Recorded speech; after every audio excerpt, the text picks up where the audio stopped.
Now I'd like to introduce the current chair of the Mississippi Economic Council. You know, every year we have a new volunteer chair, and this year the chair is David Gates from Atmos Energy. He is chair of at the same time, the Jackson Chamber Partnership and the Mississippi Energy Institute. So he's got a very full plate. Please join me in welcoming the current chair of MEC, David Gates.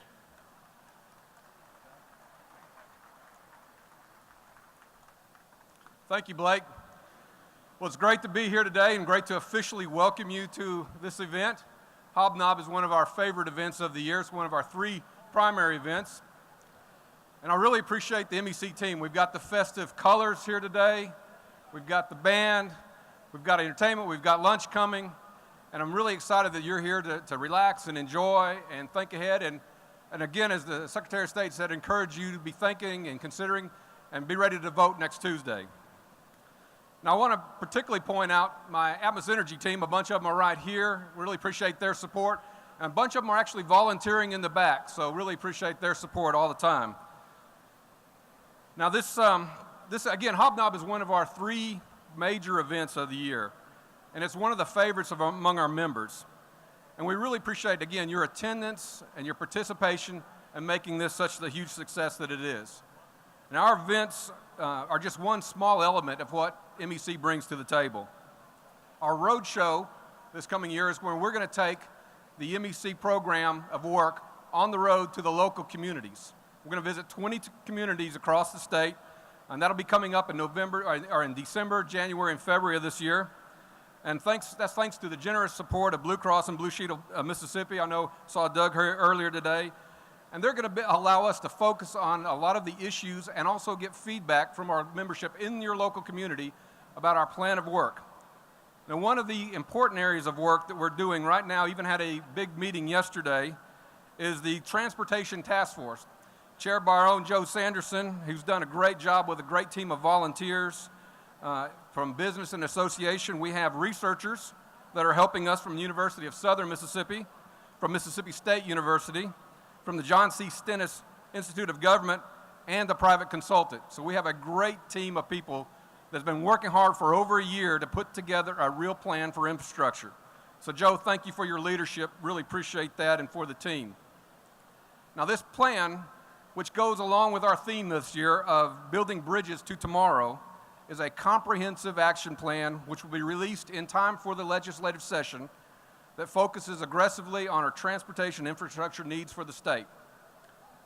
This is another product of Blueprint Mississippi. Many of you have heard about Blueprint Mississippi, and it's a plan, as a blueprint is, to look forward and build for the future for what we're going to need in our state. And Blueprint is funded privately from MEC partners.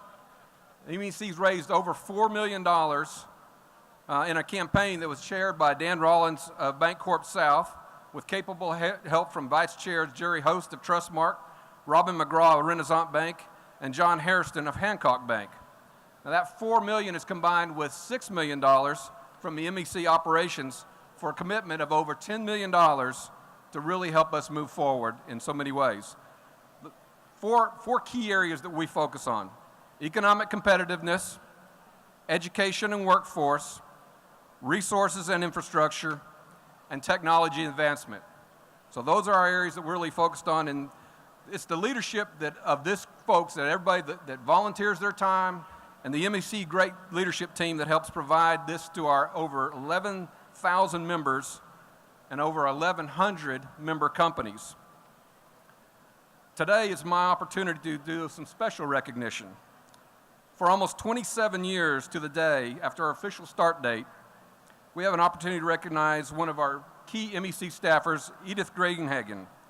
She's the 3rd longest tenured staff member in our nearly 70 years of history with MEC. She's retiring soon, and we want to recognize Edith for her fine work. So Edith, please come up on stage. Let us recognize you. Please give it up for Edith Greenhagen.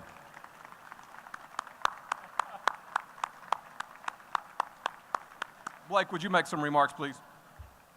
Well, you know, it's a rare opportunity. You get to recognize somebody who has had such an incredible impact on MEC, but most of you have never seen her. But she knows every one of you, and she worries about your badges like they were her own children. Edith maintains our database. In the last 18 years, she has put together the MEC database from scratch. She has pioneered our work. It is the lifeblood of MEC. She has done a magnificent job and is called on by other associations to tell them how to do it. And I will tell you, we are going to miss her tremendously. She has been a huge impact on MEC. And the other night, I got in a little conversation with Edith, and she told me that she and her husband, Ronnie, are really looking forward to maybe taking a cruise or two in her retirement. So, Edith, we have put together a little a bonus for you that we hope you are going to use toward a cruise in a very well-earned retirement. And congratulations on making a meaningful difference for MEC and really doing the job for us. Let's give Edith Greenhagen a round of applause. There you go, Edith. Here, let's get a picture. All right. Thank you, Blake. And we're going to get right back on our program with our next speaker, Lieutenant Governor Tate Reeves. He was elected in 2011. He is running for re-election as the Republican candidate. Would you please join me in welcoming our Lieutenant Governor, Tate Reeves.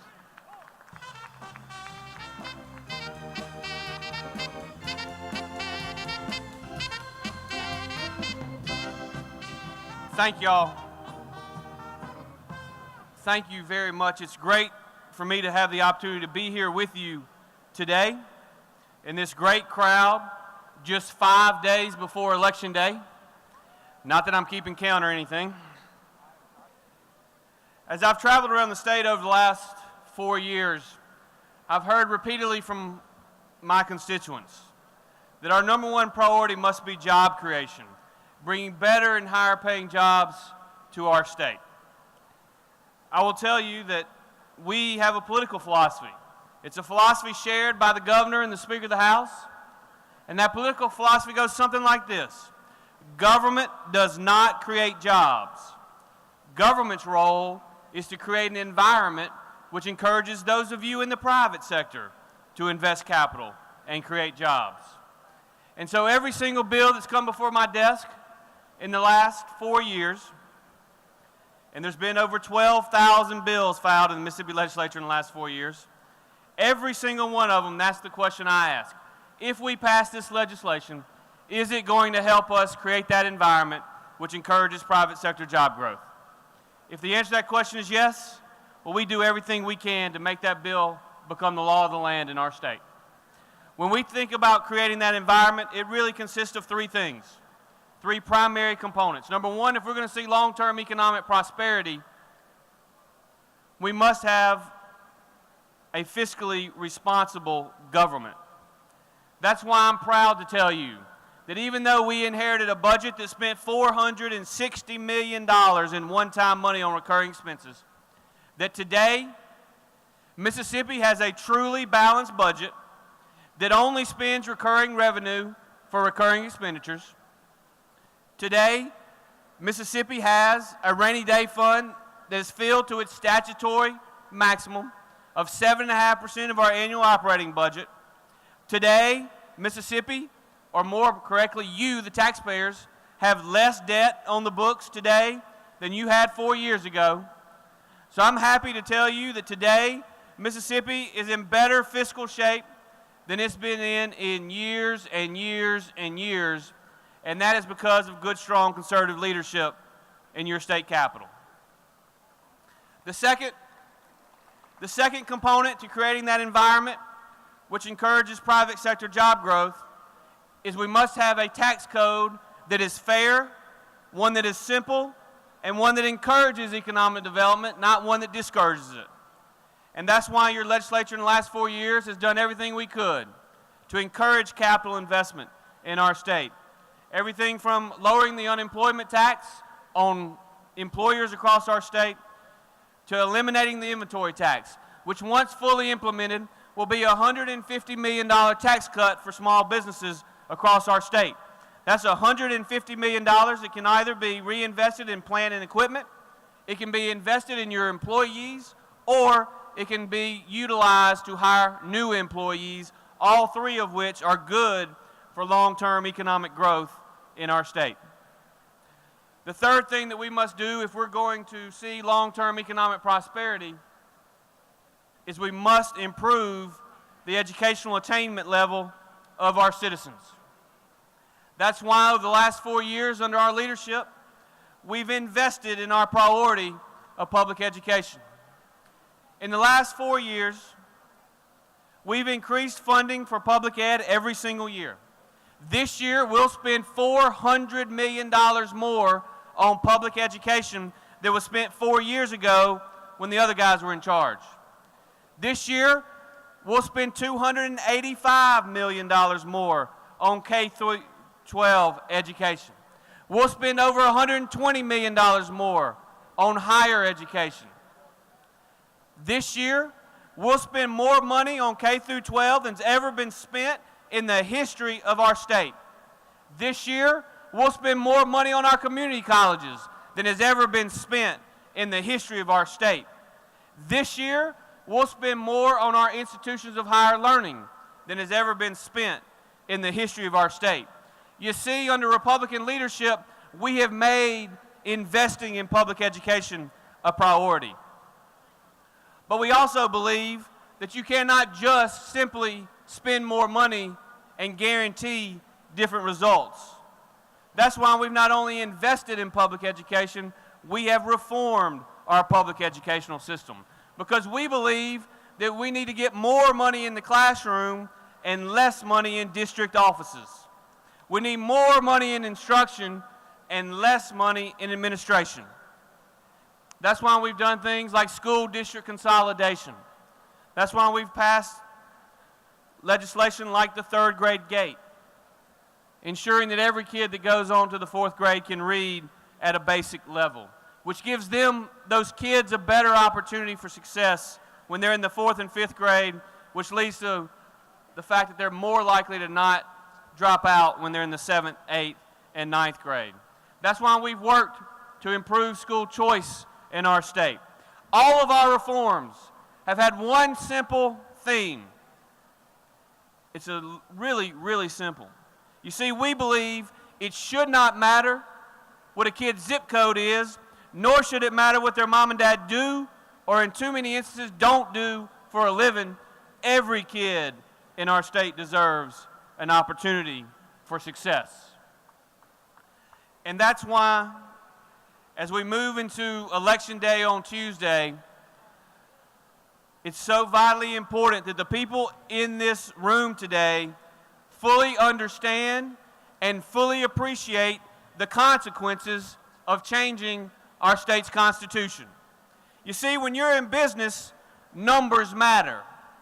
When you're operating your business, the bottom line and the top line and how much revenue you have matters. Well, you see, in our business, in the business of passing laws and operating under our Constitution, words matter. And so despite the millions and millions and millions and millions of dollars that's been spent misleading our voters in Mississippi by outside groups in Washington, D.C. and Atlanta, Georgia, words actually matter. The proponents of 42 say it's about funding our schools.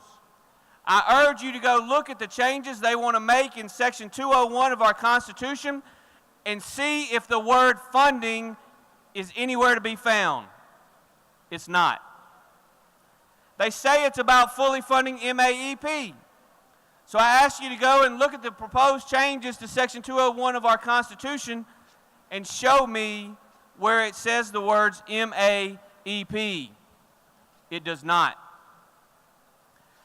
And so, if you think that we ought to operate government and we ought to send not only education funding decisions, but also education policy decisions to one judge in Hinds County, then perhaps you should be for amending our Constitution.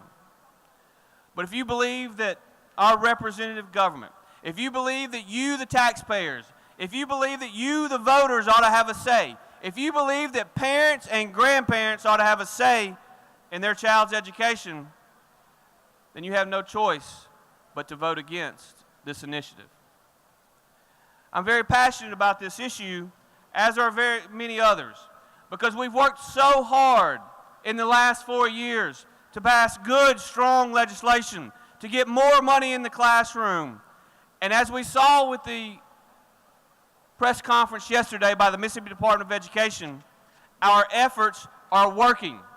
Because of hard work by teachers, because of hard work by our students, Mississippi was ranked yesterday as the only state in the country to see significant improvement in both fourth grade reading and fourth grade math. This isn't what I'm saying. You don't have to believe me. This is what the national folks are saying. And so I urge you to please research over the next 4 days. Research and read what's really going on, because it's extremely important for the future of our kids, and the future of our kids is what's going to lead to whether or not we have long-term economic prosperity. Now I'm going to close by introducing someone who's really, really important to my ability to get reelected.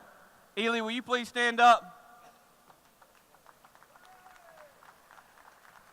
You know, in every family, somebody's got to work for a living. Unfortunately for Ely and ours, it's her. And so she didn't get to come to these things all that often because she's in the investment business and the market's open from 8:30 to 3, whether you like it or not. But I'm honored to have her here with me today, and I look forward to walking around saying hello. I'll conclude by asking you one simple question. I want to humbly ask for your support for my reelection next Tuesday, and my commitment to you is I'll continue to work to make Mississippi a better place to raise a family and a better place to invest capital and create jobs. Thank you.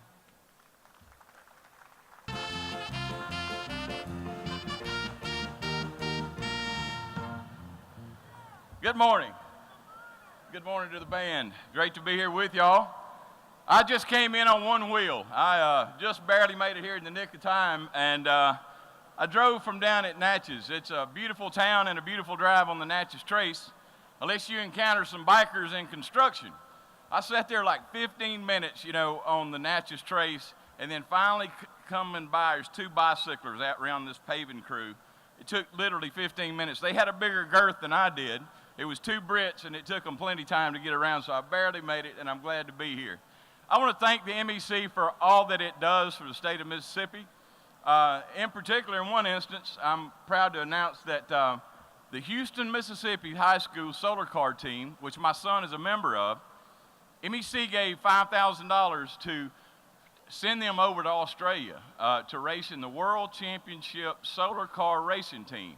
This little team from my hometown of 4,000 kids, or 4,000 people, has won the national championship race 14 years in a row.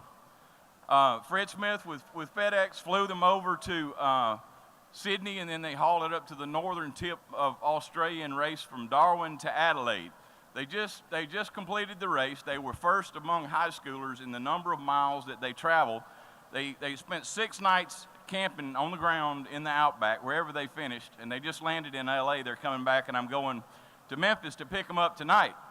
They were racing against teams in a different league, like MIT, Stanford, Cambridge University. All these university teams were looking at this little redneck team from Houston, Mississippi, and going, "What are you kids doing here?" You know, they actually had their own Hollywood documentary team following them around because they thought they would be the first high school team to complete that race. It's 1,800 miles.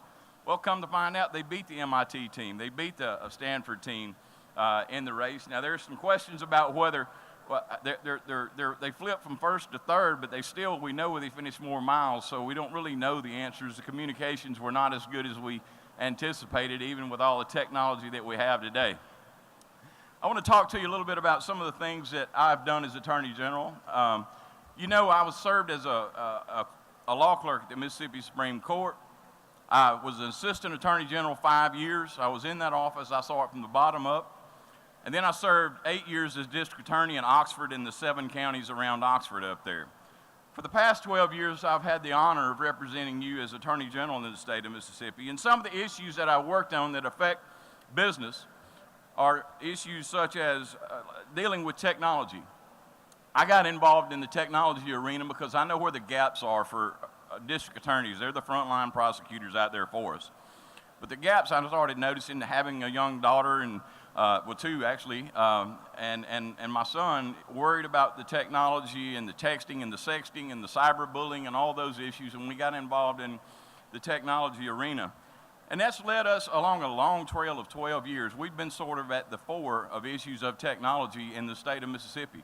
I was president of the National Association of Attorneys General last year, and I brought a group of attorneys general here to Mississippi to address cybercrime in the future, dealing with 3D printing and all the mischief that that's going to bring to us. Everything from intellectual property theft to they'll be printing drugs and guns and all these things that you know, the technology brings us good things.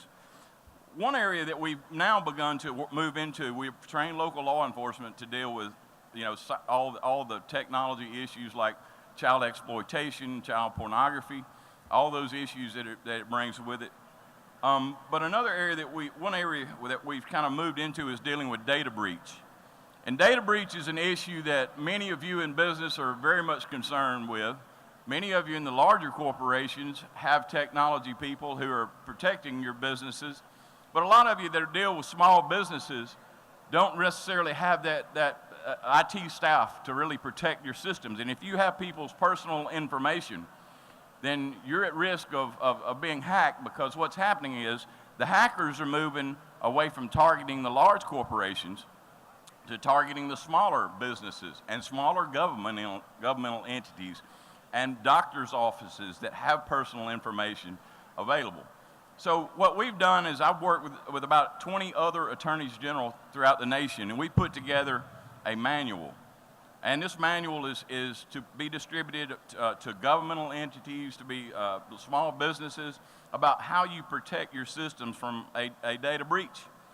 We have our systems protected quarterly. We have hackers try to get into our system, and usually they can't break in through the technology angle. They do it because of human error. They do it because of people having simple passwords, or better yet, our hackers will use emails to the people in our office to see if they actually open that document. And that's how most of the data breaches occur. One thing I'll mention to you sort of as a rule of thumb for you business people, you better get somebody on your IT staff who's put in some protection other than just a firewall. Because if you do have a breach, that's not going to protect you. There's no silver bullet to protect you from a lawsuit for loss of private information. You have to have these testing quarterly, or at least twice a year. You have to take a lot of steps to do those protections, such as training employees. So I encourage you, it's going to be a running battle for the next 10 to 20 years, in which government has to work very closely with businesses in not only reporting data breach, but also in trying to keep track of the latest technical spyware that they're using to break into the systems. Another area where I have done work that I think have benefited Mississippi businesses is dealing with intellectual property theft. We've done a lot of work. It's companies like Toxie Hayes, Mossy Oak. People were stealing their camouflage patterns. There's all kind of technology that Mississippi businesses come up with, and if we don't protect it, China is stealing it at an alarming rate. So we attorneys general have worked together to try to protect our consumers from getting counterfeit drugs. Counterfeit curling irons, straightening irons that cause fires that burn homes in the community. And I think we've been successful. And I was talking to Toxie not long ago, and he was talking about it's helped to deter those people from copying different technologies that we've developed. So I think we AGs have been successful in that arena. One other arena that I want to mention that I think we've had an impact is to be able to recoup taxpayers' money that has been stolen by corporate corruption. We've been successful in recovering $3 billion for the state of Mississippi in the past 12 years. There are not many other state agencies that bring in that kind of income to the sate that, it's taxpayer money that's been taken from us. It started with WorldCom. That was a $100 million tax fraud. We got a building that was their old headquarters downtown and we made them pay our attorney's fees. We've worked in the area of securities fraud, and just most recently, y'all remember Standards & Poor's is the credit rating agency that blessed all of these mortgage-backed securities. And they knew when we got into their emails, we knew that what they were doing, they knew was wrong. They were charging more to approve those mortgage packages than any others. And they were making literally millions and millions and millions of dollars by processing those mortgage packages when they knew very well that it was wrong. What really got me about the credit rating agencies, we were the second state in the nation to file suit in that case, and we were one of the lead states in the negotiation of that $33 million settlement that came to Mississippi, was that you expected the Wall Street bankers to do some funny financing. Historically, over the past 100 years, we've seen cycles of where that's occurred. But for those credit rating agencies to portray themselves as if they were pure as the driven snow, and they blessed those things and made more money at it than they did other credit rating, somebody should have went to jail. That was the role of the federal government, but unfortunately they did not. But we extracted over $1 billion from Standard & Poor, and we still have a case going against the other two credit rating agencies, primarily credit rating agencies. We extracted $1 billion, and we think that's about what they made in profit. They took a risk. They made a decision that they knew better. Unfortunately, we have some of those companies out there that take advantage of the states, take advantage of the consumers, and it's our job to protect those people.